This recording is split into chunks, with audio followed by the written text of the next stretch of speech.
أعوذ بالله من الشيطان الرجيم. بسم الله الرحمن الرحيم. والمرسلات عرفا فالعاصفات عصفا والناشرات نشرا فالفارقات فرقا فالملقيات ذكرا عذرا أو نذرا إنما توعدون لواقع فإذا النجوم طمست وإذا السماء فرجت وإذا الجبال نسفت وإذا الرسل أقتت لأي يوم أجلت ليوم الفصل وما أدراك ما يوم الفصل ويل يومئذ للمكذبين. ألم نهلك الأولين ثم نتبعهم الآخرين كذلك نفعل بالمجرمين. ويل يومئذ للمكذبين. ألم نخلقكم من ماء مهين فجعلناه في قرار مكين إلى قدر معلوم فقدرنا فنعم القادرون. ويل يومئذ للمكذبين.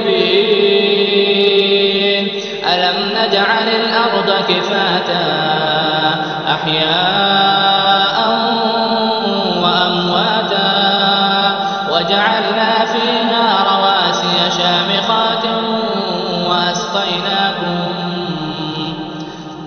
وأسقيناكم ماء فراتا.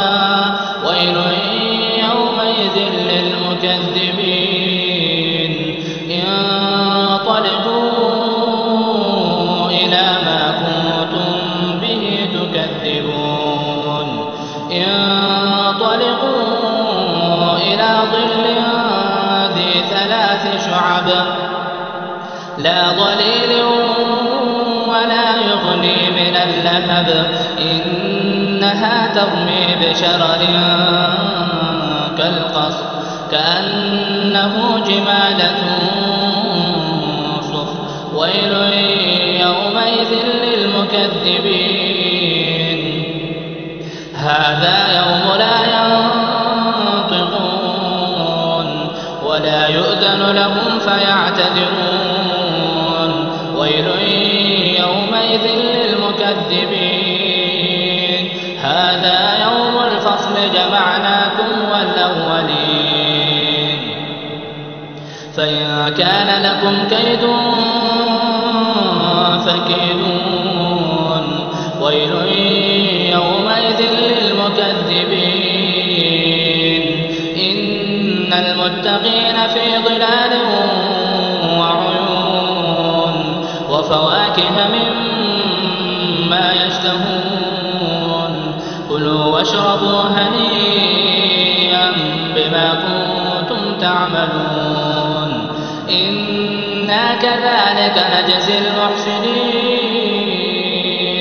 ويل يومئذ للمكذبين.